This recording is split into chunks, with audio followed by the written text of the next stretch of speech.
Good evening, everybody, and welcome to the November 15th meeting of the Rhinebeck Zoning Board of Appeals. And the first matter of business is a review and approval, hopefully, of the draft meeting minutes for September 20th. Did everybody have a chance to take a look at them? I took a look at them. I didn't see any errors or corrections, but did anybody else see anything? No? Okay. Did you want to talk about if you want to do the June meeting on what's scheduled? We're going to get to that. Okay. Because we're going to approve the schedule. Yes. So anyway, I'll make a motion that I'll move that we accept the meeting minutes as presented for September 20th, 2023. Do I have a second? Second. All right. All in favor? Aye. Opposed? Okay, carried.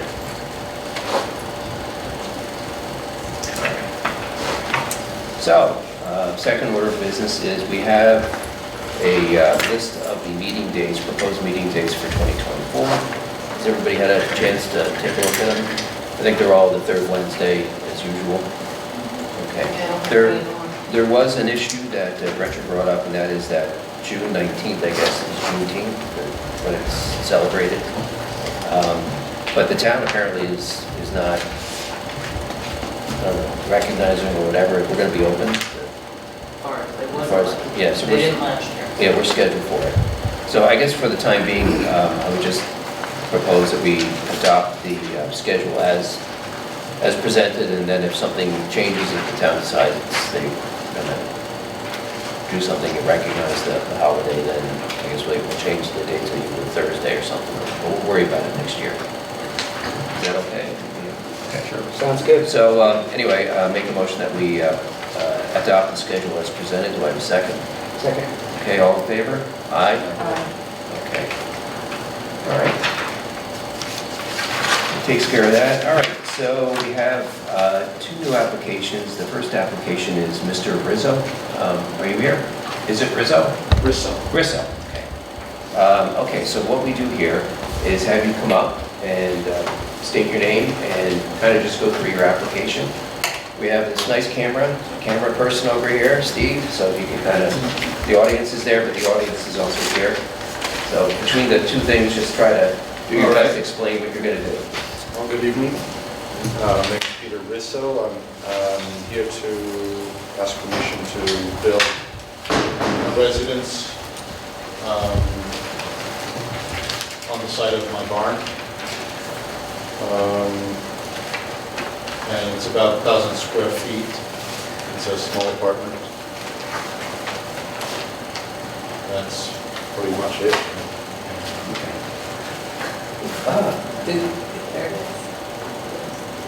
Is your barn already a living No. barn? Oh, so you're turning your barn into a living barn? No, it's just adding on. It's existing, so next to it, there's the dashed part there, is proposed addition.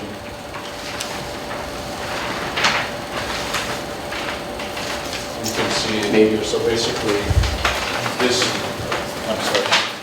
this part is existing, and this would be the addition. This taller part is existing, the lower part is the addition, with an apartment. And I think there's another, this rendering here. Yeah. So Oh, that, that wasn't, I didn't see that. here, so That's kind of a, rendering of what it would look like. Is there already a residence on the property? No, The barn current. Just a barn? it's just the barn. okay, I mean, it's a pretty simple ask, and I think the application is reasonably complete, but one thing we always ask for are renderings that show, first of all, the color, and also that show the entire property and the entire, this comes as close as the application gets to showing what's actually going to be there, but we kind of need to know, we have to know, because one of our considerations is, how is it going to look, how does it conform with the rest of the neighborhood, and all that kind of stuff. We need to see where this how it's going to lie on the property, and see the entire barn, and Yes. we just need more. Yes, on this plan, there's in the corner here, I'll zoom in. This is kind of, this right here is the borderline.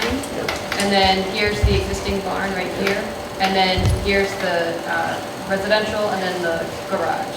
So just on a site. Yeah.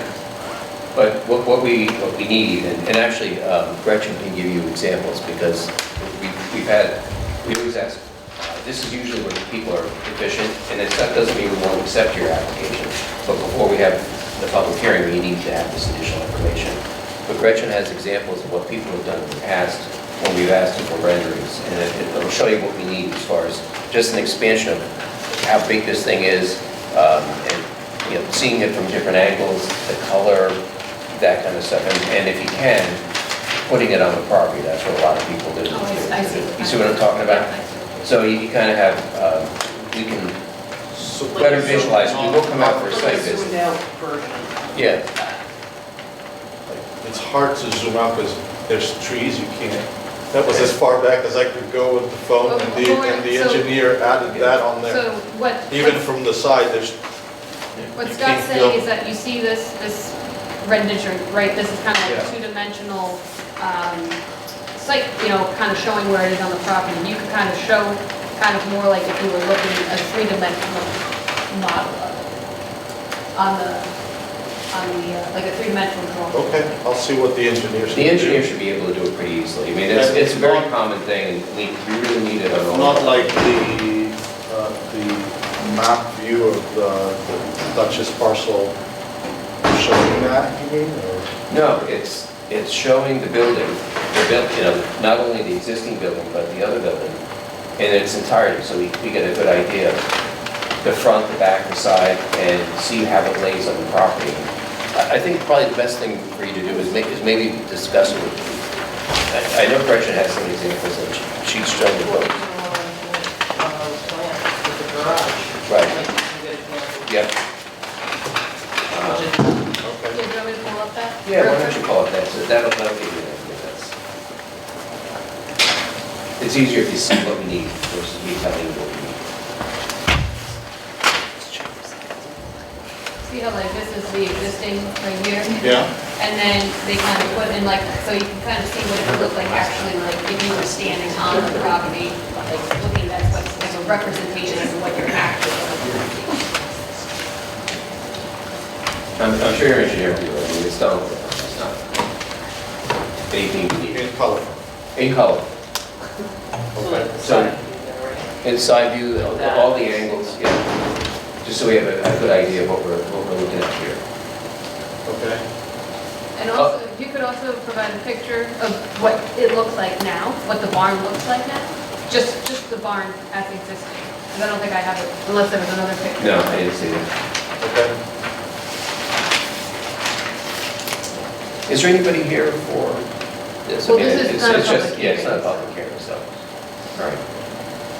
So I think you have a pretty good idea, hopefully, of what we need, the additional information. Yeah. Okay. Does anybody else have any questions, concerns, or? What's the zoning you're going to do? I'm just curious.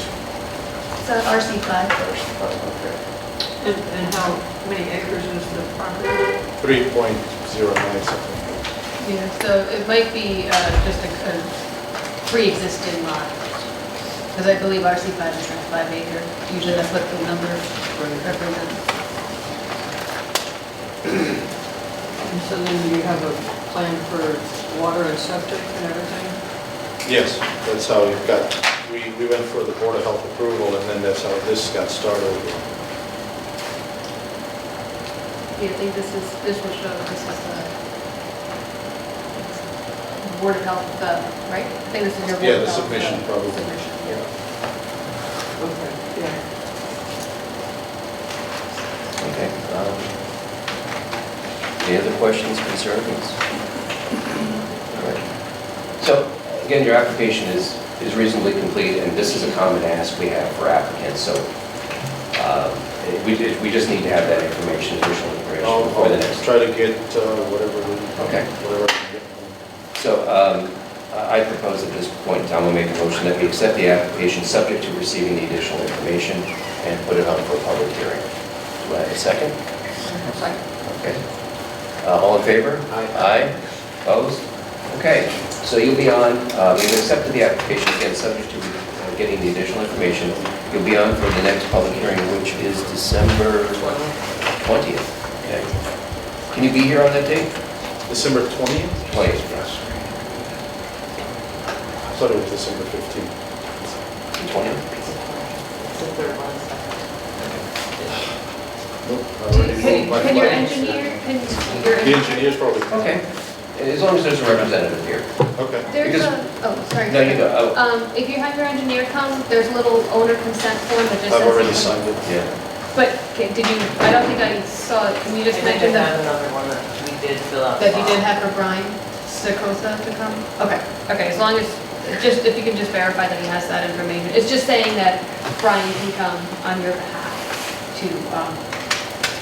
to speak. present. Just to present. Yeah, because the next time around what will happen is that your neighbors are going to be notified, and the public will be here, maybe. And they may have some questions for the for your application, and you'll. Otherwise, can it be in January? Well, we can put it in January if you want, it's fine. Would you like us It's to? probably better than, I'd like to be here. Okay, sure. So put it off to January? So should we keep the public? I would make a motion to schedule the public hearing for the January 17th meeting. I'll make that motion, or make the motion. I make a motion to schedule it for January 17th. All right, I'll second it. Okay. All in favor? Aye. Opposed, all right. Appreciate So it. we'll see you in January, but get those renderings to us. I will. Great, thank you. And just a quick question too, so right now in the barn, like, you had a floor plan of the residential portion of it. The barn, it's just a It's a play box. space, it's just a Yeah. box, okay, just storage space and stuff? And we'll come out and we'll visit you and just take a look at it. And we need to have it staked out the, Yeah, basically. That's after the public hearing. typically we do it after the public hearing because I like to hear the public, what comments they may have. You may not have anybody here, but maybe do. And before we go out to the site, we like to know what other people are thinking of the public stuff. So, Okay, all right. Thank you. thank you. Okay, so we have some housekeeping here. The recommendation by our council is that this application be deemed a type 2 under seeker, under section 617.517, granting an area variance for single-family residence. Seems right. What does everybody else think? Seems pretty straightforward. Okay. So you want to just classify that as Yeah, a so, type 2 action? right, so that- Motion? Classified as type 2 action under 617.5, and 17 is. Yeah, do you want to make it a motion? Okay, so I'll make a motion that we classify it as type 2 action under seeker under section 617.517. Do I have a second? All in favor? Aye. Opposed? Referral to the town planning board, that's it. And anybody who wants to be lead on this? I don't know why you guys, Okay. I'll just, You're the contact person. yeah. Okay. All right. And so just the board is aware, just, you have the application in front of you, but the reason for the variance is that accessory structures in the RC5 can't exceed 1,500 square feet or the residential structure. So the barn, which is already erected, is 3,500. Yeah. So that's what the variance is requested. The addition is underneath, actually. Yeah, the addition is 1,150. Yeah. So that's what the variance is needed for the square footage of the accessory structure. So the next application we have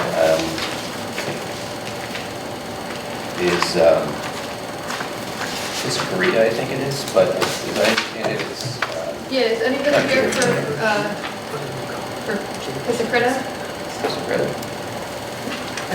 So So, we'll just put it over. yeah, so we'll put it over, John and I had a conversation with the architects, so we're working on it Okay. with them, just to kind of answer some questions they may have. All right. So we'll just postpone that. Gotcha. All right, so that takes care of that. So now we get to public hearings, and Mr. LaPlante here? Yes, you are. So coming up, the public hearing is basically just doing the same thing you did the last time around, and that is to explain the application. Is anybody here on the LaPlante application? Okay, well, you still have to go through explaining it to the public, so again, it's just explaining what you want to do. I know we're going to have to do a site visit review, and we have a pretty good idea what you want to do, but just briefly go through your application. And we want to add an extension to the existing garage. The proposed part is the carpeting equipment right there. About 1,000 square feet, adding on to about a 600 square foot existing garage. Single story. And that is it. Is the existing garage the same garage or is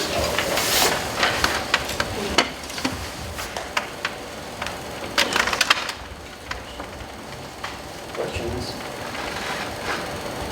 It's pretty simple application stuff. And thank you for having everything marked out for us.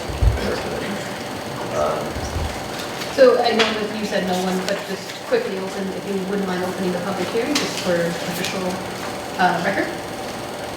Okay. What do I do? Open the public hearing. Well, we just have the person come up and... Well, an official motion. All right, I'll make a motion. I make a motion that we open the public hearing. I don't think I do that all the time, but... Yeah, I'll second that. Okay, I all in think favor? we should open the Aye. hearing. Yeah, just Okay. for the record that it's on, and then All right. you can close the public hearing. I know. Anybody have any That's- questions, concerns?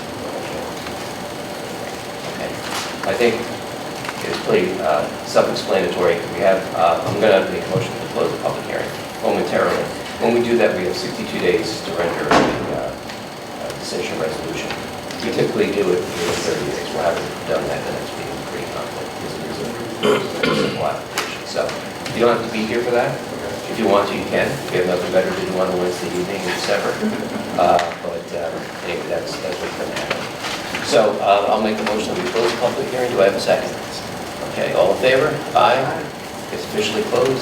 You will have a resolution on December 20th. Super. So I have the receipts for the certified mail, which I was asking. If you could provide those to the Yeah. record. Good. So does the board want to have any discussions on what, I think you guys have a site visit? Yeah, we had a site visit. I think it's perfectly reasonable application, and I have no problem with the variance. It made sense given the neighborhood, and it was nicely staked out, so we had a pretty good idea of where it sat on the property. Yeah, I mean, you can see by the road, I mean, as a garage, it's just a lot easier to just come right off the drive and go right into the Yeah. garage. And it was we thought it was a reasonable addition to the property, so. There's a good vegetation barrier between you That's and true. the house to the next. So I think for them, there will be little impact. And no windows. Yeah, it was, you can see the vegetation on the right side, it goes all the way along. Is that So, an yeah. inside joke, that no window? I'm his These are my neighbor. next door The neighbors. Okay. So They were 44. concerned because they saw that it was a 1,600 foot. They thought the whole thing, the bar was 1,600 feet. So windows looking over into their house. Do you guys want to make any, say yay, nay, or? We already talked with David, we're good. You're good? Okay. Can I ask your name and address for the record? Sure. I'm Antonetta Sincata. I live at 38 Cedar Lane. We like to get input from the neighbors, it's always good, especially if you're in favor. We're in That's always favor. nice. Okay. We're just- It worked out, that's great. Yeah. All righty, so again, you can come on the 20th if you want, but we'll have a resolution for that date. Thank you. Thank you. And just for the record, sorry, I should have done this. Joe's going to be recusing himself of Right. this. He visited the property more as a CAB member. CAB had no problems with this, but we're going to he's just going to recuse himself from the ZBA for this application. And I think the next one too And the as next well. one too, we'll make that. Okay. All right, great, thank you. All right, and the next public hearing is Mr. Fixler. Come on up. And so, again, for the record. I'll make a motion. Oh, you don't have to make a motion for that. Oh, yeah, for the public hearing. Well, if people come up, it's kind of. When no one comes up, it's just for the record. But, so Joe's going to be recusing himself from this application as well. Should we state that now, or just? I just, did you? You got it? You got it? It's kind of low, so I wanted to be sure. All right, I'll make the motion that we open the public hearing on the Fixler matter. Do I have a second? Okay, all in favor? Aye. All right, Mr. Fixler, if you could go through your application. Is there anybody here for the Fixler application? Okay. A neighbor. A neighbor? Okay. If you have any questions or concerns after he gets done explaining what he wants to do, you're more than free to come on up and ask questions, state your position, whatever you want to do, okay? Or just stay in the audience. Okey-dokey, so that's the front of my house on Spring. There used to be a deck coming off that door on the second floor. That deck was rotten, and I removed it, so what I intend to do is put a small awning over my front door and replace that door with a window. That's actually really it. I need the zoning variance, so I have to bring my house 4 feet closer to the road. Happy to answer any questions. I think we saw everything we needed to see on a nice Saturday morning with you. It's a pretty simple application, so any questions, concerns? It's a nice addition, taking out that door up above was an excellent idea. Just a question on that rendering. I'm sure you're not going to stucco over your stone, correct? Good. All right, it looks good. That would- Thought that you could, Wouldn't that just clean to I didn't even think about that. it's not stucco. It's, Well, all I'm saying is, didn't want to, we're not I changing stuff. understand. There's a lot of work to render all those individual stuff. It's more for color.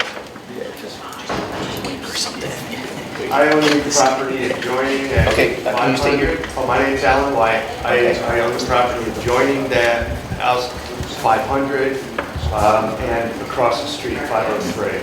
And I think, it's an excellent improvement to what was there. Thank you. Thank you. Anyone else? All right, any other questions, concerns? All right, I'll make a motion that we close the public hearing. Do I have a second? All right, all in favor? Aye. So, as you heard, we've just closed the public hearing, so we have 62 days from today to have a resolution prepared and voted on. We will sure have that done by December 20th, typically we do it the next meeting. So you don't have to be here on the 20th. If you want to come, you can. So But it's 62 days from the last meeting? no, from today. When we close, 62 days from today. Oh, it's not going to take 62 days. Oh, I see. We have 62 days. We do it the next meeting. Got it. So it'll be on December 20th. We'll have the resolution ready and read, and you can be here if you want, but you don't have to. So. Great. And Gretchen, I'll bring you the certified mail receipt. Great. All right, thank you guys. Thank you very much. Any other discussions on this one? No. I think you guys have been pretty clear as to where you guys. It was, doing a nice job out there, and she'll get it, absolutely. We all feel pretty strong about that. Okay.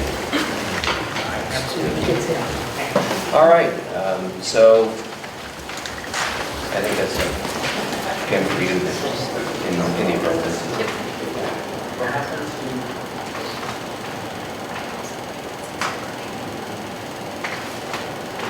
Alrighty, so the next matter that's on for public hearing, it's a continuation actually of the last public hearing is upside down. So So upstate down, excuse me, upstate down. The very application, I see people here for that. Come on up.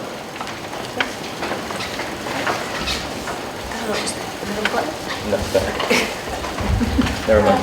John's gonna stay in the audience. No, I'm good. I'm good right here. All right. Good evening, I'm Janice, Janis Gomez Anderson from Rodenhausen, Shaw, and Polidoro.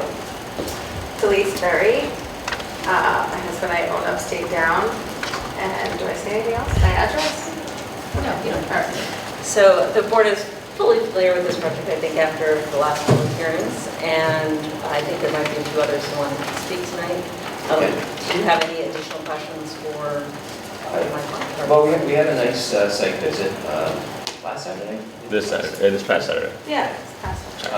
And I think a lot of questions were asked. I just wanted to reconfirm, I know we talked about it, that this is going to be a restaurant. I mean, this is, because it is has a history of being a restaurant from 2002 looking forward, and the prior use variances for a restaurant, in my opinion, since I was here. But it's pretty clear from when I'm talking and going around and visiting the kitchen and the downstairs and the eating area, the bar area, the outside area, which is very nice, that this is going to be a restaurant. You may have some other things that go along with it, but it's basically going to be a restaurant. Is that fair? Yeah, 100%. Our objection, thank you, wow. Our objective is to have the non-conforming use as a restaurant and to, use it with this hybrid model idea, but with the understanding that the food establishment and financial exchange facility is at the forefront of the restaurant. So if you want to have, there's not going to be real estate. No, I know it is not a people talked about a real office. estate office, it's not going to be a showroom. It's not a gonna be store, it's around food, hospitality, and the community to use it as a space that can, honor the food that's here and the people that create some of the arts here. And I know we talked about maybe having artists represented or Yes. displayed, things like that as part of this, but it's a restaurant, and that's not going to happen all the time, but it may happen from time to time. Yeah, like I'd say my 30-second elevator speech about it, because I know you've heard this so many times. We purchased this property with this idea of having like a hybrid model restaurant. So rather than traditional hours, you can feature different chefs and experiences and couple that alongside with artists or local musicians, but with food being at the center of the focus and the vocabulary of the space. And so that's really the idea. It just might not be a traditional style restaurant related with like these hours and one chef profile, but otherwise, yeah. So, the use, you're not looking in this use variance for something to say any commercial use. Yeah, so I think that was because the variance stated that already, is why that keeps coming up, because that word commercial was in there. Not being an attorney, I don't need to interpret that or not. I could just tell you that exactly how we intended using it, and that our focus is, which I said at the public hearing, so much has slowed this down for us that space is supposed to be a restaurant, whether it's with us or with the future owner someday. Right. And so we see that as the vision. When we did the design for it, we considered that and how it would function as a restaurant. So I don't really care about the other commercial uses. I care that that is reinstated and supported. I would say nothing is going to happen without it being a restaurant. Right. In other words, any other, you're showing art that people can look at while they're sitting there eating their restaurant food. It's essentially the plan. Yeah, and I can speak to what the intent was. I mean, maybe, for argument's sake, the prior resolutions granting the use variances were not as well structured as they could have been, but I know all we were doing was helping the owner at that time, who had a restaurant, family restaurant from 2002, whatever, to keep that use going so she could sell it, which she ultimately did to, I think it was Ito. And then after Ito, it was Grand Crew, it's always been that. So, but I will tell you that the intent was never to have other commercial activities there. Again, we talked about that. To me, the argument can easily be can be absurd, because you can say, well, any commercial kind of activity, you can say, well, you could have a used car lot, you could have a junkyard, you could have all kinds of things that you wouldn't want there. And so I know what we meant to do back then, and it was just to have it as a restaurant, which is, I think, what it should be, because, it's a restaurant space, and it's historically been a restaurant for 20-some odd years. And that's what they're seeking to have, and hopefully this Right. resolution will be, we have the opportunity now to craft it in such a way that it'll... I have a feeling it'd be crafted a little bit better with council's help over here. That's not what I said. I don't even know if I did the resolution, but back then we didn't have council. We just did them ourselves, so anyway. I understand that there may be some folks who want to be heard on the application. Do I hear that? Is there? Come on up. Come up, everyone. Yeah, come on up. What the heck? They know, Sean, they know. So, just state your name and what you Sean want to Jones, say. 201 Acker Hook Road, Rhinebeck, New York. Also on the planning board. Whoever visited this site, you can see there's a lot of work has been done to it. The basement alone, the cleaning up of what was once a beautiful site and started to fall apart was completed. And I'm just hoping that you guys can hopefully move this forward, as it's kind of stuck in this process, as a lot of these things happen for a period of time, and as we all know, time is money. Thank you. Anybody else who wants to be heard? Yeah. Come on up. Again, just if you could just state your name and...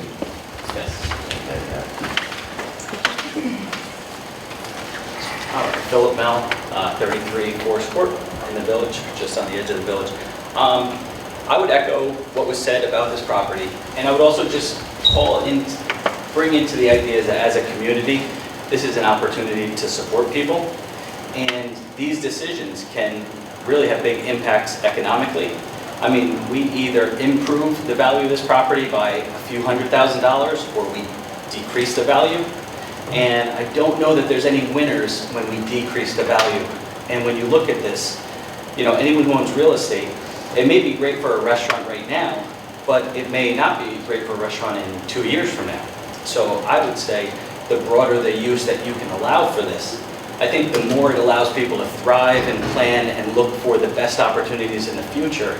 So I would say, even as a real estate office or a professional office, I understand to your point about auto, a junkyard or a repair shop, those uses would certainly be just a detraction. But as accommodating as we can be as a community, I think everyone ends up winning, because I don't know that if you reduce this value from the tax rolls, I don't know that anybody benefits from that reduction.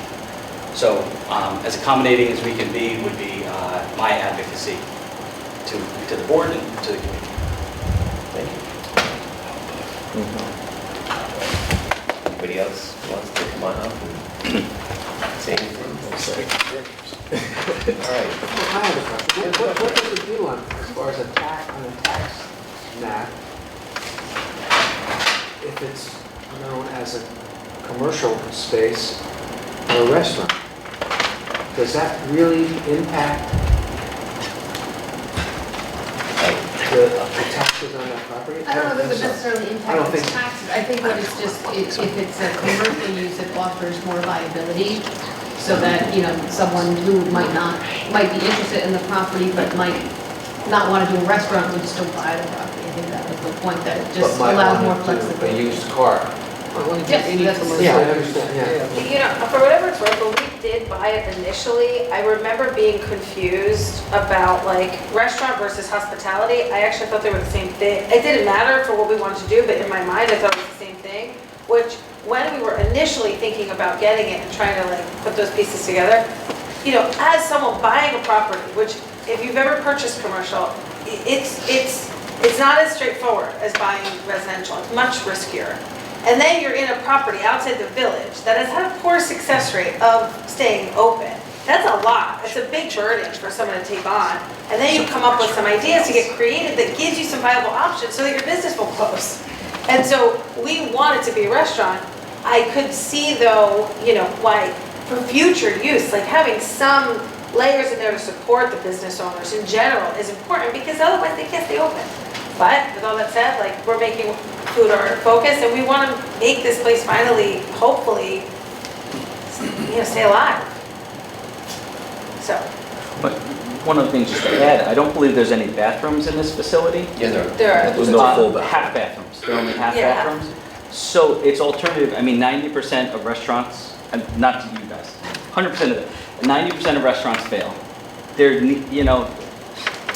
You can't just convert it to a single-family house easily because there's not even a full bathroom in it. As a backup use, is if it went back to residential, it would be. I don't see it, I mean, seeing, and knowing the history and seeing the place, I don't see it as being anything else other than a restaurant. I mean, that's what the space is for. We're in agreement, yes.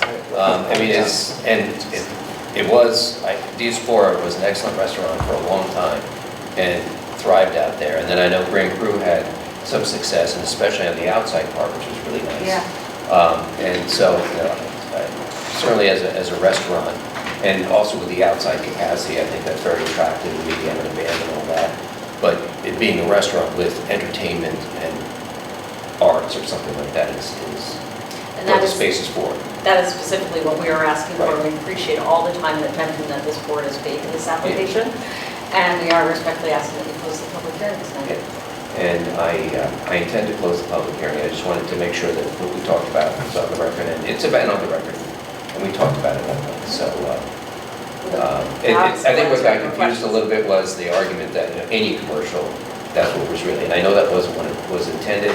I know you could make the argument that that's kind of what was said in those resolutions, but that's not what the intent was. And again, we don't want to have anything that's wouldn't fit with the area.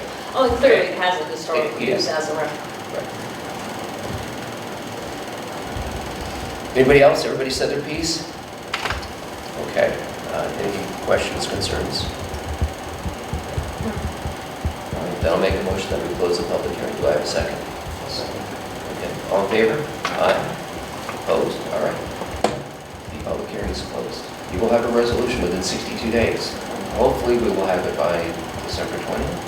Yeah, so just on that, so I would, after I finish my thoughts here, I would ask if the board has any further deliberations. You have given me a lot of ideas as to where you're going with this, which is helpful. But if you have any more, we can maybe elaborate on the thing. I did provide you with a memo, which just kind of raised the legal questions that should be answered.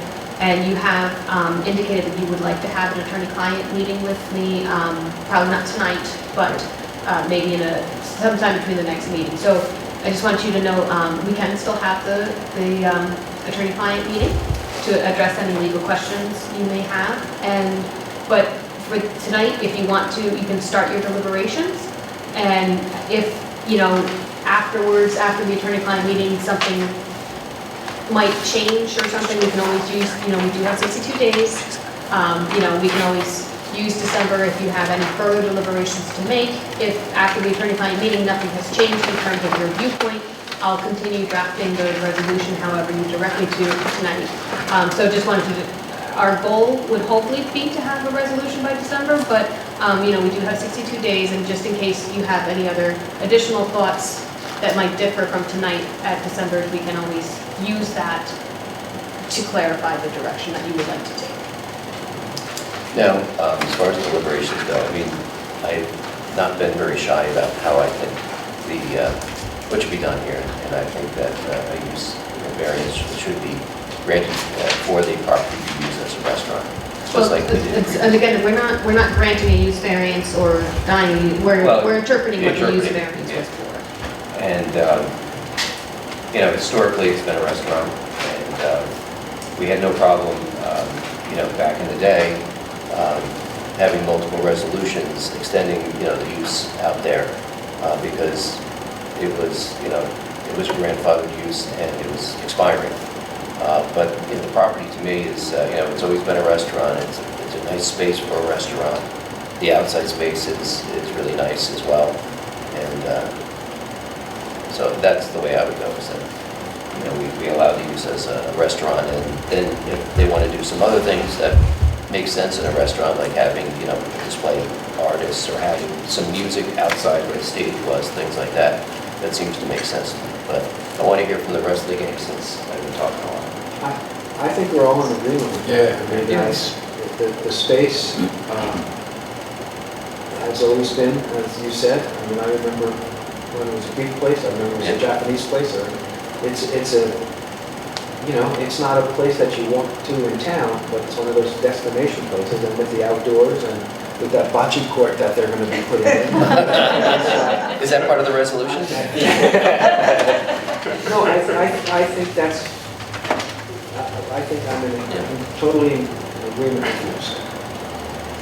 Agreed, and I think, at different times, depending on the ownership and the restaurant, I think it was quite successful. So I think it can be again. I think you've done a lot of work on it already, and you're close to where you need to be. So use as a restaurant, I think that makes sense. And fits with both the history and the appropriateness of the building. The outside space is great. I think will be good. And the inside is beautiful too.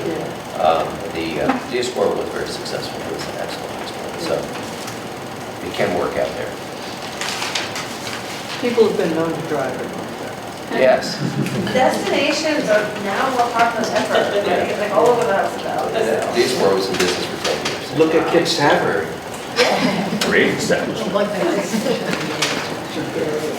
All right, so I think you know where we want to go. But I Yeah, think so we also if I, wanna- yeah, if I could ask, so one thing that you had mentioned was, having it be a restaurant, but if they want to have other events there kind of associated with a restaurant, could you maybe elaborate? And it might just be helpful, especially so that we don't end up in this situation with, Well, we 10 know years it's from not, now. it's not going to be a real estate office, it's not going to be a showroom, but, Yeah, so- I've seen other restaurants where, they featured an artist for a month or something, and their pictures are on the walls, or they have some kind of displays or something like that. I think that makes sense. And that happens. Having music out there. I mean, it's the outside, I know they've had music out there, because the stage is right there. So when it was Grand Cru, they clearly had music out there, and that makes sense. I mean, it's a beautiful spot. The tables are right there, the stages are right there. It was really helpful going out to the site, I gotta say. So, having music, things like that, those are the things that have been articulated and they make sense. Is like, within that permitted, like if I'm just trying to make sure I'm really clear, if an artist wanted to have their first night of their art being hung, and there's a chef making past hors d'oeuvres, but it's more of like an art opening with food, does that still fall within it? I think so. So I just, Yeah. so this might help, so one of the Yes. questions that was in the NOV, the notice of violation was, how it was, so this is how a restaurant is currently defined in Rhinebeck. I have it highlighted. This is Do you have the a zoning copy? law. Okay. Yeah. So do you have a copy? And I have, if anybody wants, I have extra copies up here, just highlighted. So a restaurant is defined in Rhinebeck as an establishment licensed by the Dutchess County Health Department, which I know you guys are working on. Yes. Food and drink, yes. Food and drink is prepared, served, consumed, and sold primarily within the principal building or its outside terrace or patio area. Restaurants shall not include fast food establishments, and a bar or pub that also serves food shall be considered a restaurant. It really is about having the food exchange, and then the other things are baked with around them. So I guess the question, sorry, go ahead. Well, this is technical, but when I was thinking of Kip's Tavern, I mean, I really like antiques and things. And I love the Hudson antique warehouse. And I started thinking that I would furnish Kip's Tavern with these antique tables and chairs and things like that.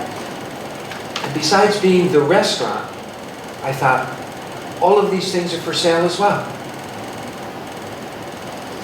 Do you sell?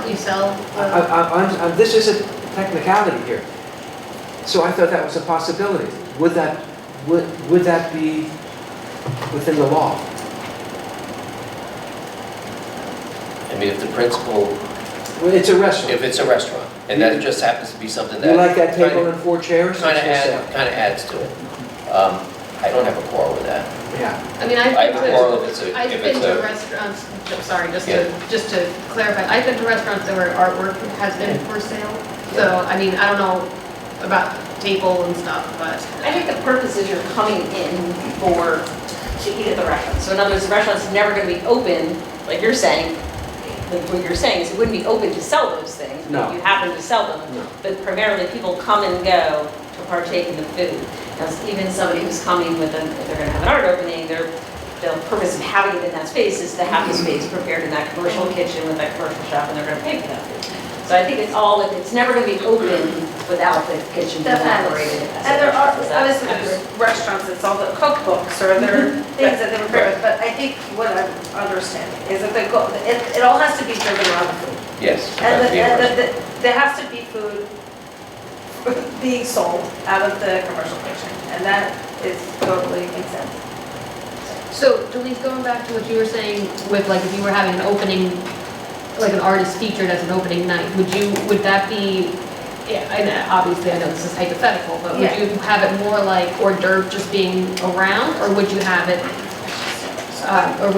that people would go there and there happened to be an artist performing, a band performing, what have you? I know that, I don't know, this is hypothetical, but just, it helps the board kind of envision what you're envisioning.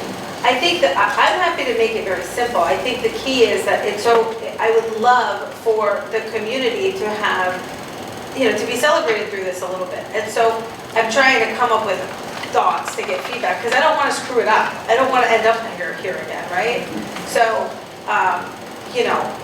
so I don't have like anything specifically outlined other than, yeah, maybe if there was past hors d'oeuvres for something, if somebody reserved it for a private event but through selling food, or if there's something that relates to the school, that you're participating with food to raise money for something, or just to be able to have integration around the community, but still centering the food as a focus, that's really what we're doing. No, and I understand, you're not visioning a traditional restaurant Yeah. that's open 5 days a week, certain hours and all that kind of stuff, but I presume that there would be some structure of some sort. I think that makes some sense, and then you have these other things Exactly. that Well, you could do.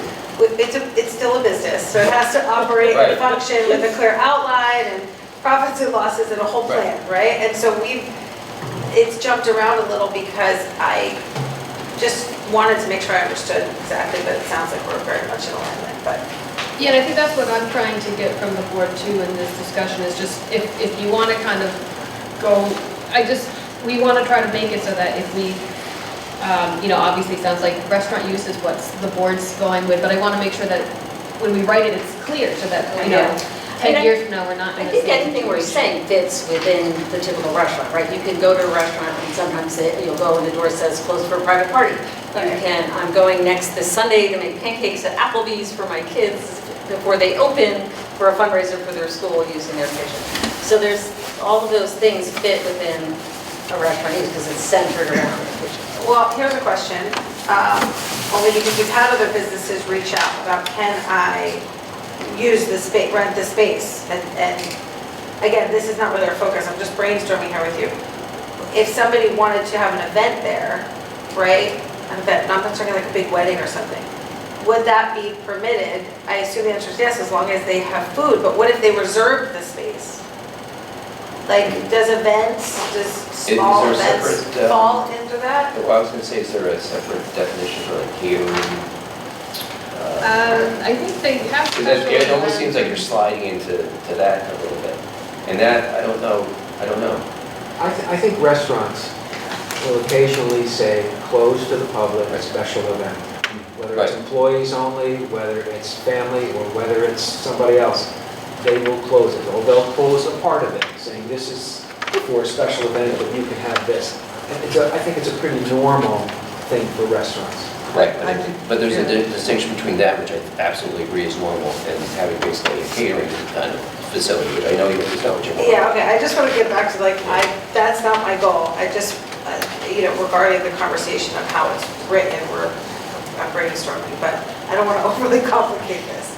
Yeah, I think maybe we are actually. Yeah, I think like. Okay, we just say it's a restaurant Yeah. and then you do what you do. And I mean, I know Kim's gonna put a lot of time and effort into wordsmithing this, but as long as I think it's basically a restaurant and you have some ancillary things centered around it, I don't have a quarrel with that. I think it makes sense. And it's done in other restaurants. And we do know that if we have in the summer an outdoor event and we do have food trucks, they have to get a peddler's license to come and be a part of that as it is. But around, still, it's a restaurant having an extension of something like an event like that outside. And obviously you have to get whatever Permits. you need. Yeah, And we have nothing to do with that, so. Okay. But,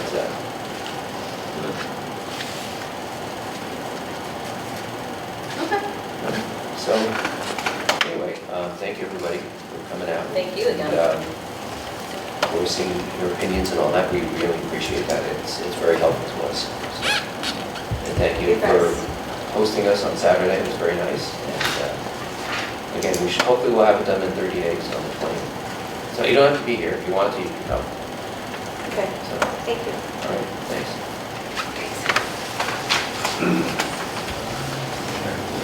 All right, so the next one is Williams, but I know Mr. Williams has not been able to get the more exact measurements, although I believe it's in process. Is that right, Gretchen? He has them, he has a button from the survey. Okay, so hopefully he'll be on for the 20th then. All right, so Kim, should I open it up and then continue? Yeah, I would just open it up and continue it if anyone's here for the Williams application. All right, so I'll make a motion that we open the public hearing on the Brian Williams matter. Is that a second? Okay, all in favor? Aye. Is anyone here on the Brian Williams matter?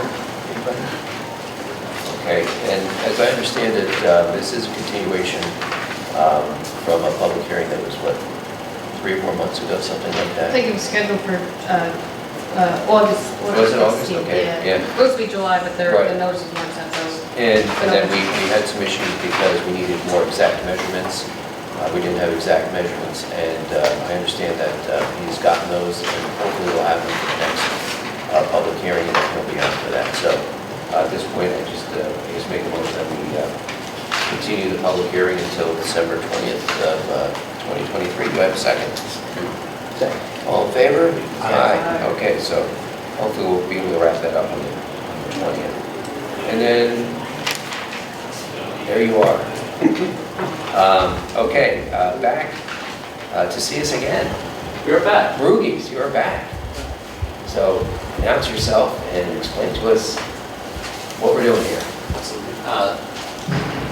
Seth Stickle with Mark Rominsky, PELSPC, here this evening to represent Ruby's 9G Properties LLC, owner and applicant of a 131.621 acre parcel located on the east side of Route 9G in the Office Research Park ORP zoning district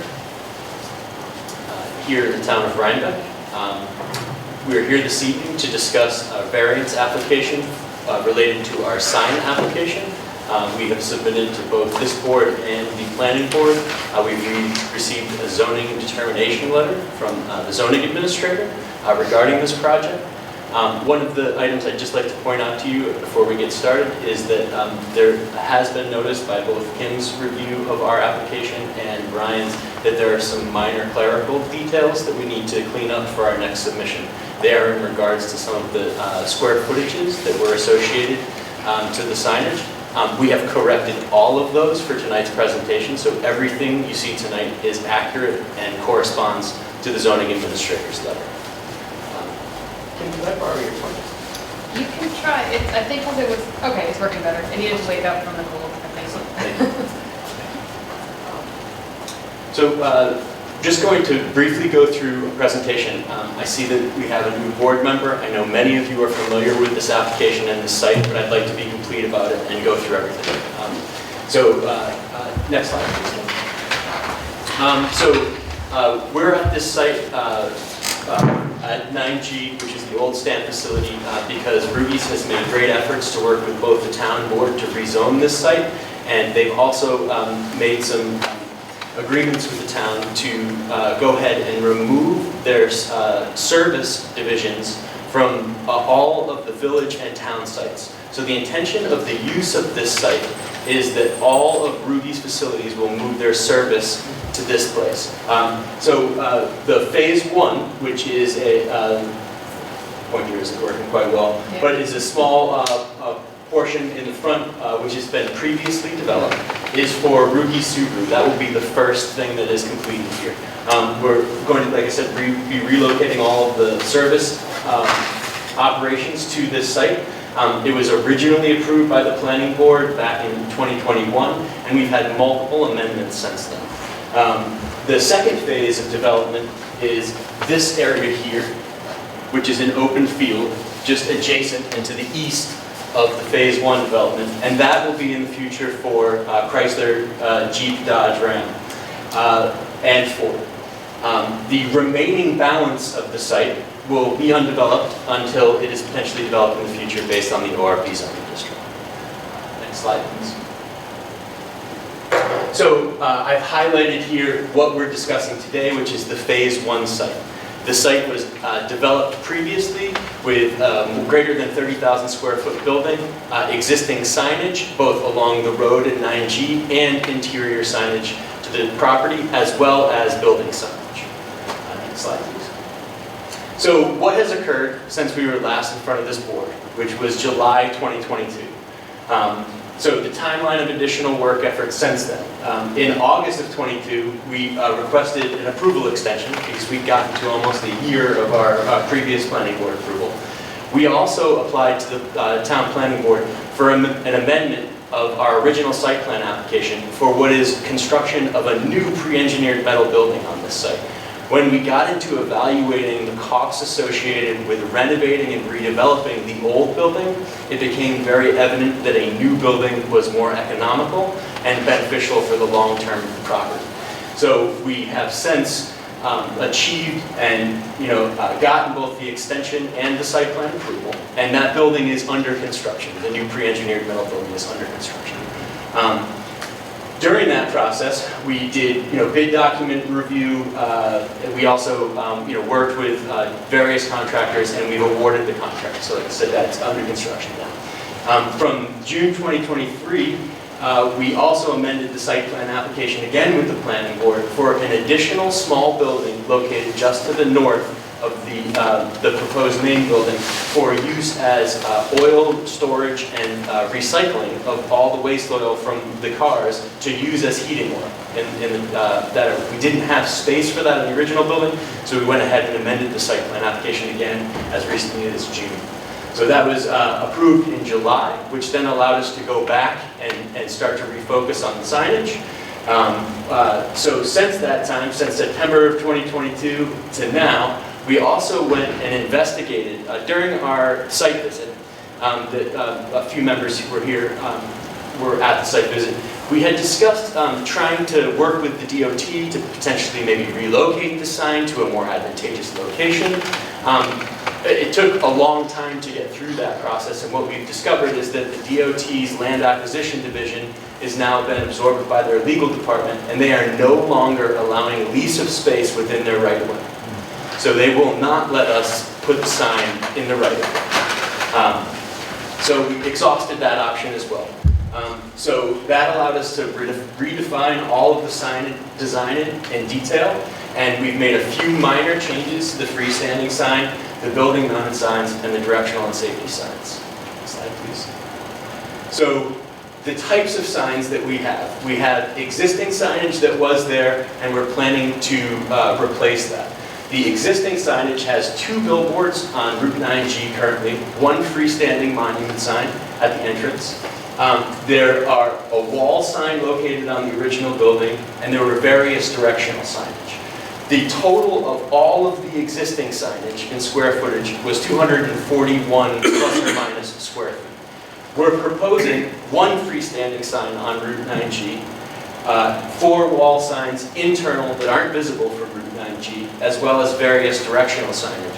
Those signs total 200 square feet. So our overall plan for this application is a reduction of 17% of overall site signage.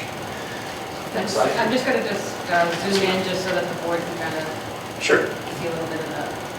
Is the sign going to be in the general area where you kind of put up a mock-up before? Is that? It is. Yeah, okay. It is, yeah. We've reverted back to that location as the most viable. So I know you probably wanted to put it closer to the road, which would have made sense in my opinion, but DOT said no. Exactly. Yeah. We will get into some more details of this, Kim, so they will have I an just wanted opportunity to to show see. them all.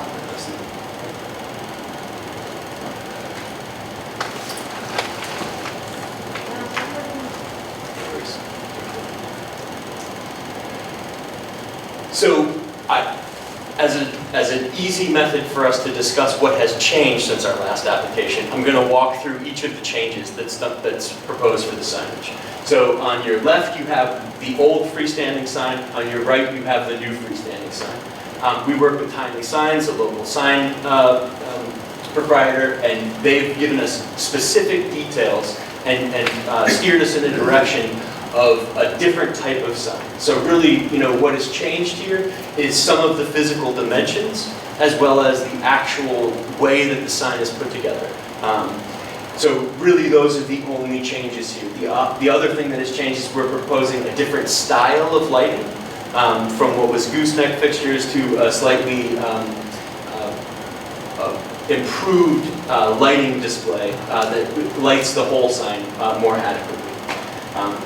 Slide, please. Is the size the same? It is approximately the same. What is different in our sizing calculation is that when we really dug down into the definitions, the way that they do a sign is really just height width. Yeah, we were looking at it as tiles before, and we've gone to a full height width analysis to be more complete and accurate throughout the whole application. So Seth, does that mean that because I know it is a little bit bigger than the previous application that showed it at 84 square feet, and then this is like 113, but That's it's right. more of that because you're just adding, almost like incorporating the base to that? It's more incorporating some of the dead space and just kind of the other things that were around it. When we were looking at the individual tile area, it just was less. And again, the physical dimensions of this may be slightly wider, slightly taller. Slide, please. Relative to wall signage, what has changed since we were originally here? Really, there's only three things that have changed for the wall signage. On the left in the old, you'll notice that the Route East sign had a red coloring and some of the detailing. We've worked with Subaru. Subaru would prefer that it be the Subaru blue. So now you'll see that the Route East sign has changed on the right to a blue sign, and the area has been reduced slightly. All the way to the right on the top of the building, our old sign had express and service underneath it. We're omitting the service underneath that. If you look on the right, it says express and there's no service underneath it. That's a change there, which also reduced our wall signage. Lastly, you'll note the lighting style. On the left is the gooseneck, on the right is a more preferred, more accurate lighting system. Next slide, please. For directional signage, all of them are the same type of sign. We've made no changes to what's proposed. As far as the physical sign makeup, there are small dimensional changes. And we've added a stop bar, and we've removed 2 handicap signs. So those are the changes that you're seeing here. For instance, the dimensions of sign ID number 3 on the left used to be 2 by 3. Now they are 2.5 by 19 inches. So small dimensional changes that we've made. Next slide, please. So for the freestanding monument sign, we're still proposing a masonry base with a metal sign cabinet. That's a change. Before it was kind of a metal frame that we were going to slide, tiles into. Now it's a physical metal cabinet that can be opened, and the tiles are movable within that.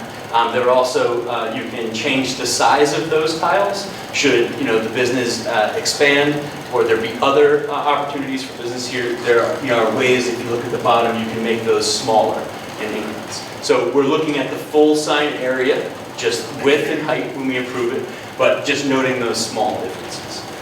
So our freestanding sign area is 113.76 square feet. That is an increase from what it was previously, but we're also calculating it more accurately based on the code. So just something to note. When we talked about location, so just to the right of the entrance, if you're standing there up on the hill, is where we had proposed it previously. I believe it was a little less than 1 foot from the property line. Now we are right on 1 foot from the property line in that similar location. That makes sense too, because it just makes it easier to see the sign. Yeah. It would have been nice if we could put part of it if they allowed you. Can we just jump back to that quick? The variance request for this sign, this is the specific section of the code that I'm referencing here, and that freestanding sign is not to exceed 12 square feet. Obviously, we're asking for a freestanding sign that exceeds 12 feet. Also, the freestanding sign shall not exceed 6 feet in height or be closer than 20 feet to the property line. Ours will be 10 feet 6 inches, that includes the light fixture, and be 1 foot from the property. So these were the existing signs that are on the road. Note that all existing signage is proposed to be removed. So we would be removing the 2 billboard signs and the existing monument sign in favor of 1 single freestanding monument sign. That is a net reduction in signage that's visible from Route 19.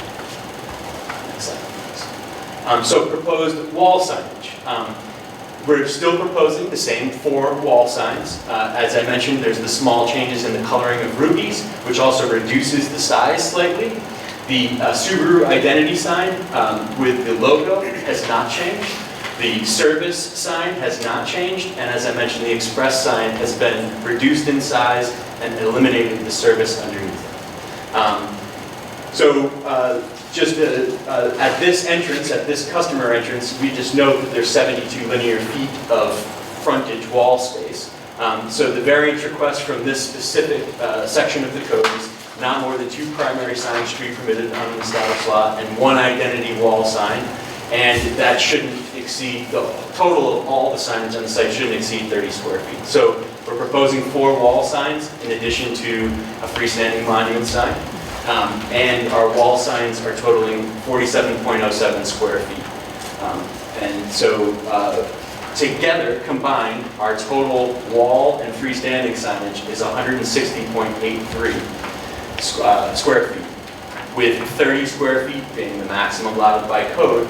There's where the variance we're asking for is 130, the balance of that, 130.83. So this was the existing wall-mounted sign at about 11-12 square feet. That was measuring the individual lettering's square footage, which if you, it may be debatable, you might have to box that out and do a length and width. Next slide, please. So finally, we come down to directional and safety signage. One of the most prohibitive parts of this code for directional signage is that 2 square feet is the maximum allowable for directional signage. A standard stop sign is not 2 square feet, it's larger than that. And its intention is to get people to stop. So reducing the size of safety signs creates a bit of an issue, especially on this site. We do need some directional signage. We have an intersection directory sign. So that's located right here.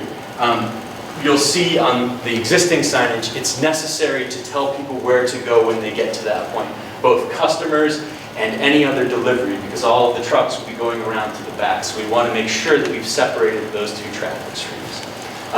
The parking area sign, which is ID number 3, which just indicates where customers who are dropping off their vehicles should go, or where people who are visiting and want to park. That's in the front here. And this is a drive-through. So we need to, once people get here, we need to let them know they can park or they can go into the drive-throughs. That's important as well. The service entrance sign, again, that's in a similar location. So that when people get to the stop sign, which is located here, this might be truck traffic, we want them to stop, so there's a stop bar and a stop sign, and then above them is, for people who don't know how to get out, the exit to Route 9 sign. Also, as part of this are, again, the internal safety and directional signs. So we have stop signs, we have do not enter signs, we have handicap signs, and we also have the painted stop bars and the directional arrows. All of those signage totals to 39.17 square feet. If we are to look at the specific signs that are over 2 square feet, that sign ID is number 1, 2, 3, 4, 5, and 6. And there are actually 10 of those. So what you'll see is the way the zoning administrator had developed his letter is that those 10 signs are 20 square feet allowable. So he reduces, the signage and provides the variance, the specific variance for square footage that we need for a directional signage. I think that the way that the zoning administrator provided the letter is actually very helpful for this board. So I encourage you to read that if you haven't. Next slide. So as you can see, the intersection sign on the left was the existing one. It's very necessary to have signage there. They peppered, all sorts of directional signage on one location. So we're trying to clean that up. And as well, you can see that there were existing other directional and safety signages on the site. So in summary of just kind of going through everything that's there, I won't specifically read the code sections, but from the sign regulations, not more than 2 primary signs. We're asking for 1 freestanding and 4 walls. So we're asking for 3 signs as a variance. Freestanding sign not to exceed 12 square feet. We're asking for 113.76. 190 wall sign, principal facade. So when you do the math for that, it comes out to about 12 square feet. We're asking for 47. Maximum total signage per establishment not to exceed 30 square feet. We're asking for 160.83. 1 sign at each point of access and directional signage should be permitted, provided the individual signs are not more than 2 square feet. That's the 2 square feet. And the proposed directional for internal traffic movements. So we have 14 directional signs. As I mentioned, 10 of those are greater than the 2 square feet. So that's where the math comes from for the zoning administrator's letter. Freestanding signs shall not exceed 6 feet in height or be closer to the property line, as we discussed, 10 feet 6 inches and 1 foot from the property line. Lastly, we do need a variance from the lighting regulations. Due to the height of the wall-mounted signs on the principal facade and needing to downlight those, that fixture is 18 feet 3 inches in height. The maximum fixture mounting height is 15 feet. So that's our summary. And then, next slide, please. The zoning administrator provided his determination letter. And when you take a look at that, it specifically references the section of the sign code. And then it says that in order to do this project, we're going to need 6 variances from this board. An area variance for additional surface area of 130.83 square feet, exceeding the allowable 30 square feet for the freestanding sign and 4 identity wall signs. An area variance for the additional 3 signs over the allowed 2 signs per establishment. An area variance for the 13.17 square feet of the 14 internal directional signs, of which 10 are over the 2 square feet allowed. An area variance of 4 feet 6 inches over the allowable 6 feet in height. An area variance of 19 feet from the allowed 20 feet from a property line for the freestanding sign. And an area variance of 3 feet 2 inches over the allotted 15 feet for the building lighting. So one thing that this board had requested from us previously was an inventory of signage along Route 9 and 9G. So we went ahead and prepared that inventory.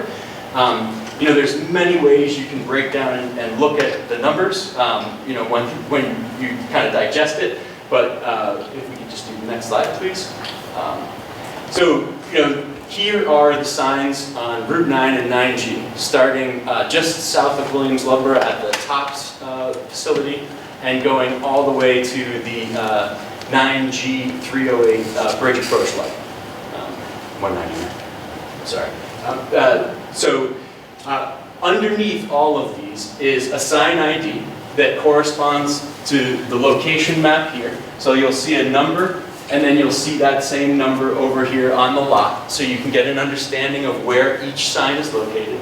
And then below those are the tax ID number, which corresponds to the tax ID numbers on that map, what type of sign they are, whether they're freestanding monuments, whether they're pole-mounted, whether they're, there's variations, so I provided that as well. The type of lighting, is it uplit, downlit, or is there no lighting at all? Their dimensions, now there's a note on this plan, I did go physically measure these with a tape measure. So accuracy is plus or minus here, right? And then whether they're double-sided and their area. So, what does it ultimately break down to? Next slide. If we can take a look at all of these. Just showing Sure, what's yeah. available. Yeah, I mean, there are signs, billboard signs, all these different signs. So if I just was to do a broad brush and kind of focus the inventory on, our application and how it applies to that, when I look at the 29 sign IDs, some of those have multiple signs on the lot, so that doesn't include those. There are no freestanding signs surveyed that are 12 square feet or less. Not one. Of the 23 signs, of the freestanding signs, 23 of those signs are greater than 30 square feet, and only 6 of those are less than 30 square feet. So 80% of the freestanding signs exceed the 30 square feet. 28 signs of the 29 IDs, 97% are closer to the road than 20 feet, or are more than likely in the right-of-way of the DOT, but those are grandfathered.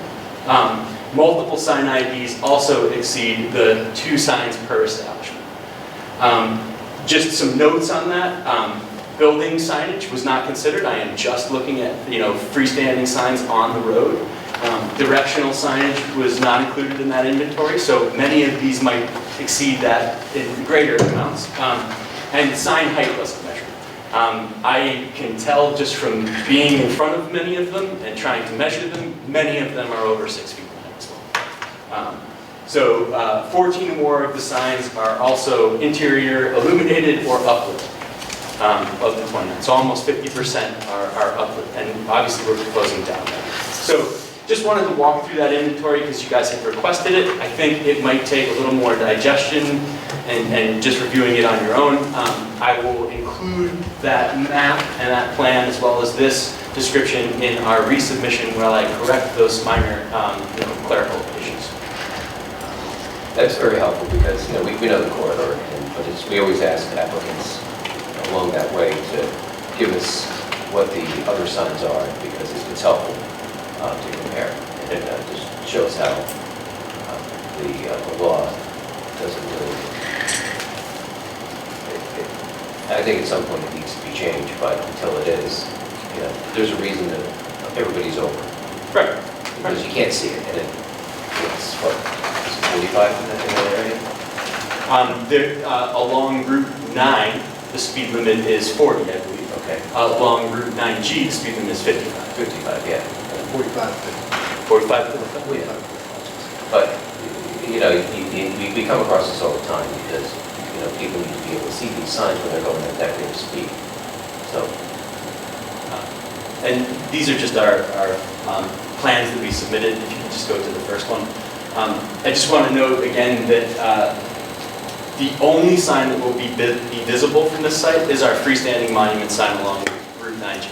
All of the remainder of the signs are interior to the property. We're required by the code to maintain a 200-foot buffer along that roadway of vegetation to screen.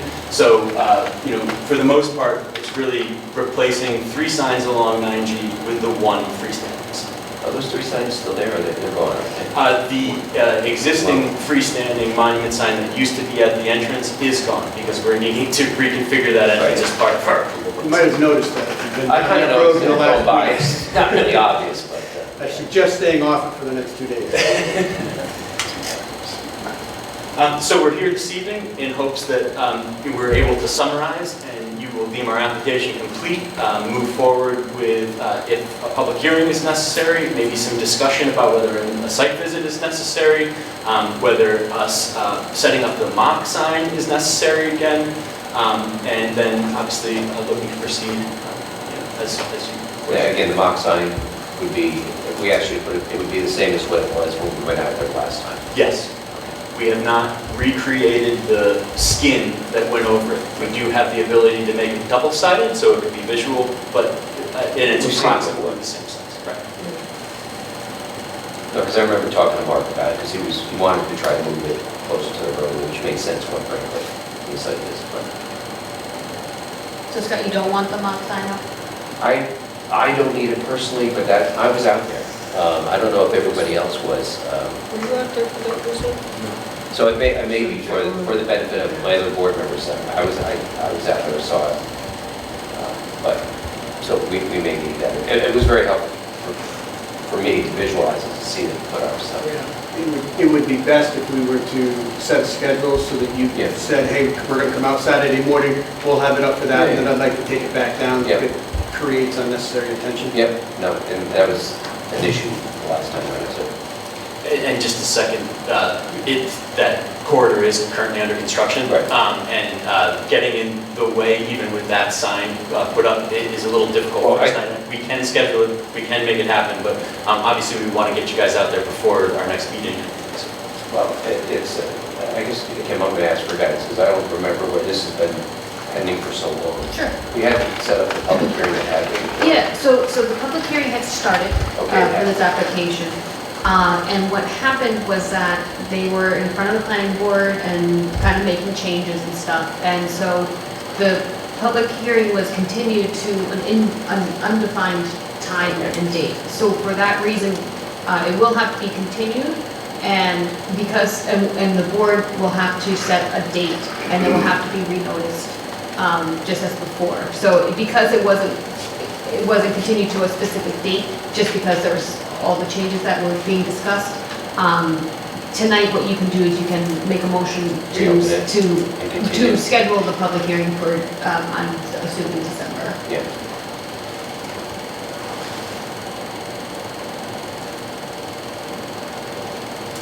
So we could accept the application. Well, it's not really, it's a continuation because it wasn't closed, you know, we never finished it from July. And it's going to be renoticed, but. Yeah, the public hearing has to be renoticed just because when it was continued, it wasn't continued to a particular date. But just as a reminder, you know, for the board, I believe, so we had already done seeker. Seeker was I think it was, seeker was type 2, I think that was the planning board determination, so the ZBA had accepted that. And it had been, I believe we did receive planning board, it had already been sent to the planning board for a referral response. So we did receive those. I think it was also sent to Dutchess County Planning Board, which we received a response for that. And anything, I think it was WAC, because it's in the LWRP, had anything been provided, I mean, 30 days has elapsed, so we're set with that too. Now, should I resend this to Dutchess County though, since it's changed and they did have comments? I would. Yes, I think it's safe. Yeah, usually there's some changes and that would be a good event. And planning board or just, and planning board's gonna see it? You wanted to send it just for the amount of time that's been. And you can resend it to WAC, and Joe, will you be as a WAC member or a ZBA member? Probably be a CPA ZBA. member. Yeah, I got Okay. some things you told me today, I gotta. Yeah, so we'll send it to WAC. Joe will remain as a ZBA member for this application. And, you know, they have 30 days to do that. I did do a CAD report for this like about a year and a half ago, When you weren't a member of the board? Right, yeah. Okay, so then That's fine. actually, yeah. I believe that a CAB member joined us on our site visit. I believe it was Sharon. Okay. Yeah, so- From. Sounds right. A year ago. A year ago. Yeah, so, Yeah. but she did join us at our site visit for that. Yeah, I've been to the site visit You did. too, yeah, a year and a half ago or something.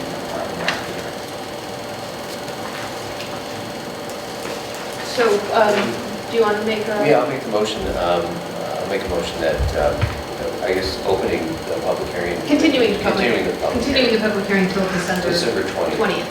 Right. Yes, second. Okay, all in favor? Aye. All right. And do you need anything further from the applicant?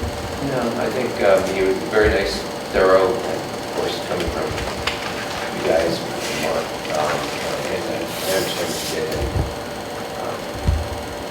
So, not a lot of changes, but some changes. Good to go. I do have a question. I know that this has been asked by the board for a few other sign permits. Will this be lit at night? Will the sign be illuminated at nighttime? Define nighttime. It's dark When right it's now. dark? Well, the business, it'll be lit during business hours. Business Okay. hours will, right now it's 7 o'clock. Okay. But Do you have, there's, I think it's 10 o'clock at night, which is when the lighting has to go off. I'm just asking if it, so what we sometimes have asked, like we asked Northside Auto Body for this, if it was going to be illuminated at night, on at night, if you could provide like a little, a little rendering of that, just to kind of show the board what it would look like when it's dark outside. I think there's, well, I don't know about Rhinebeck, 'cause I've been in too many towns with different stuff. What about the aluminum stuff? Is there a specific aluminum chart that has to be used here? So I think we were looking at around like the 3,000K, so more It's of pretty a warm soft. color temperature. We're so fairly soft anyway. As Scott had mentioned, it's on during business hours only. They don't propose to leave it on all night. It can't be on, right? So it'll probably be on from like 7 to 7, but the lights will go off. So It's more so that just the board has an idea as to what it looks like at night. That's all we're asking for. We're not getting into lumens or hours of operation. The board has asked us on other sign applications, so I was just curious if the board would be interested in. No, absolutely. The Northside Auto Body was the latest one we did, and that was very helpful to see. So if you want to see that example, Gretchen certainly has it. So it's just shows it lit up and gives us a nice idea of what it looks like. Understood. Yeah. And we had, as best you can, because we know it's not the actual. Okay. So, yeah.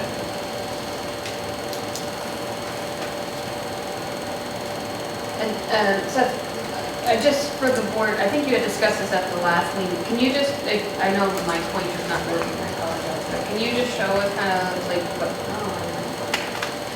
kind of show us like how the cars would move on the site? Like, if they just kind of follow like a little path, right? Is that how it kind of works? Sure. For customers, customers only, we'll talk about them first. All customers arrive, coming off of 9G and coming through our new entrance. They come up this drive. They make the turning movement, whether they're just visiting, they would pull into here. If they're not and they're here for service, they drive directly into the building. These doors actually open up, the cars actually sit. We have stacking for almost 3 cars within the building. They get out of their vehicles, wait in the waiting room, and that's all that a customer does. The Ruby's employees then bring the vehicle to various locations where they're getting an alignment or an oil change or whichever entrance they need to go in to be able to be serviced. They bring the vehicle back through this drive aisle. So we have 2 ins and 1 out, and the vehicle is returned to the waiting customer inside. They exit and leave. All other movements, that would be whether it's a truck dropping off inventory that needs to be placed here, or a delivery truck, or any other kind, all that is going around the entire building, around the service drive. We provided a hammerhead turnaround for them so that the vehicles could park. We provided a place where a vehicle could offload, say it was a car carrier or something like that. So we have all of that on the back side of the building. Thank you.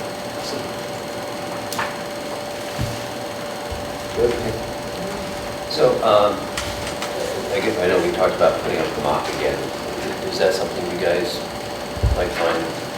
Because you're probably gonna have to go out and do a site visit at some point in time since you weren't. I mean, Rich wasn't It's there up to you before. guys. I don't, I I don't. You guys feel saw like it, I we mean, I don't have Okay. to see it, I don't want All right. to give them What more work. stuff, can I even take pictures of it? I feel like I remember seeing. I kind of remember that. I think I took a picture of it. Did you? Okay. Yeah, and, I mean, if there was just a mark on the ground indicating where it was, I don't think you need to put the mark up there, particularly given all the, what's going on there. Okay. That consideration is appreciated. Very much. Yeah. I mean, I don't need it, but like I said, I was. And I do think I have a picture of Yeah. the mock-up in place. I'd be shocked if you didn't. If you send a picture along, that would be great. Great.